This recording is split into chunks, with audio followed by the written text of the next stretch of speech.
बिस्मिल्लाहिर्रहमानिर्रहीम अस्सलामुअलैकुम वरहमतुल्लाहि वबरकातुहू। मैं हूँ तलत रहमान। आज की क्लास में हम सीखेंगे कि इमेज बैकग्राउंड किस तरह से रिमूव किया जाता है। पिछली क्लासेस में आपको बताया गया था कि पीएनजी बैकग्राउंड किस तरह से रिमूव किए जाते हैं। तो चलिए स्टार्ट करते हैं। सबसे पहले हम यहाँ से कोई इमेज ले लेंगे जिसका बैकग्राउंड हम रिमूव कर सकें। जैसे कि ये इमेज है, ठीक है। तो अब मैं इसे डाउनलोड करती हूँ। इसे मैंने डाउनलोड कर लिया, ठीक है, और ये डाउनलोड हो गई। अब हम गूगल पर आते हैं और लिखते हैं रिमूव बैकग्राउंड, ठीक है, या remove.bg। तो अब हम इसे ओपन कर लेंगे। जैसे ही हम इसे ओपन करेंगे तो हमारे पास इस तरह से वेबसाइट ओपन हो जाएगी। और अब देखें, ये हमारे पास आ रहा है कि अगर आप इसको इंस्टॉल करना चाहें तो आप इसे इंस्टॉल भी कर सकती हैं, और अगर आप इसे गूगल से करना चाहें तो आप गूगल से भी कर सकती हैं। तो अब हम यहाँ पे करते हैं अपलोड इमेज, ठीक है, और यहाँ से मैं ये इमेज अपलोड कर देती हूँ जो कि अभी मैंने आपके सामने डाउनलोड की थी। तो अब देखें कि इसका बैकग्राउंड रिमूव हो रहा है। ठीक हो गया। अब आप नीचे देखें कि इस तरह से आपके पास ऑप्शन आ रहा है डाउनलोड का। आप इसको डाउनलोड करेंगी तो ये आपके पास इस तरह से आ जाएगा। तो आपने इसको फ्री पर कर देना है और यहाँ से आपने इसको डाउनलोड कर लेना है, ठीक है। वो देखें ऊपर आ गया है कि आपकी इमेज डाउनलोड हो चुकी है। अब आते हैं बैकग्राउंड वाले ऑप्शन पे। यहाँ पर आ जाते हैं तो इस पे आ जाता है कि आपने इसमें से कोई भी बैकग्राउंड लगाना है तो आप यहाँ से लगा सकती हैं। जैसे कि मैं ये वाला सेलेक्ट करती हूँ तो यहाँ पे हमारा पीछे से बैकग्राउंड चेंज हो जाता है, ठीक है। अच्छा जी, अब आते हैं इरेज़ वाले ऑप्शन पे।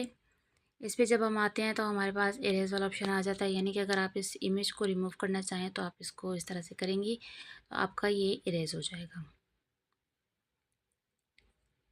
ठीक हो गया। अब ये देख लीजिए, ये हो गया। अब हम इसको बैक कर लेते हैं क्योंकि हमें ये इरेज़ नहीं चाहिए।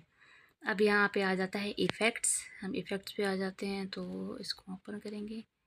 इसका चेंज करने से क्या होगा ये देख लीजिए। ये यानी कि जो पीछे ये ब्लर बैकग्राउंड है, यानी इसका मतलब है कि जो आपने बैकग्राउंड लगाया है वो आपने कितना ब्लर करना है और या कैसे करना है। देखें, जैसे हमने किया इसका ये बैकग्राउंड ब्लर हो गया। उम्मीद करती हूँ आपको इसकी अच्छे से समझ आ गई होगी और आपको बैकग्राउंड और पीएनजी में भी फ़र्क अच्छे से मालूम हो गया होगा। मैं पहले भी आपको बता चुकी हूँ कि जो वाइट, ब्लैक या इस तरह से सिंपल कलर्स में होता है उसका बैकग्राउंड हम पिक्सेल ऐप से इजीली रिमूव कर सकते हैं। लेकिन जो इस तरह से फ्लावर्स वाले या जैसे कि अभी मैंने ये बैकग्राउंड लगाया, इस तरह के बैकग्राउंड्स होते हैं वो आप उसको रिमूव कर रही होती हैं लेकिन वो ख़राब हो जाते हैं।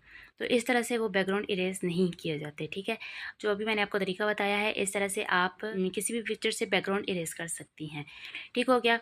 अच्छा जी, करती हूँ आपको तमाम बातें अच्छे से समझ आ गई होंगी। मिलते हैं नेक्स्ट क्लास में। उससे पहले मैं उन तमाम न्यू सब्सक्राइबर्स का दिल से शुक्रिया अदा करती हूँ जिन्होंने मेरी वीडियोस को लाइक किया, कमेंट किया। इसके अलावा मेरी तमाम स्टूडेंट्स, उन सब का बेहद शुक्रिया। आपके सपोर्ट के बिना मेरी वीडियोस लगाने का कोई फ़ायदा नहीं था। अगर आप इससे फ़ायदा हासिल कर रही हैं तो मेरे लिए बहुत ही एज़ाज़ की बात है। इसी तरह से शौक़ से, ज़ौक़ से, मोहब्बत से सीखती रहें, मेरे लिए इससे बड़ी कोई बात नहीं। तो अब मुझे इजाज़त दीजिए। मिलते हैं नेक्स्ट क्लास में। अस्सलामु अलैकुम वरहमतुल्लाहि वबरकातुहू।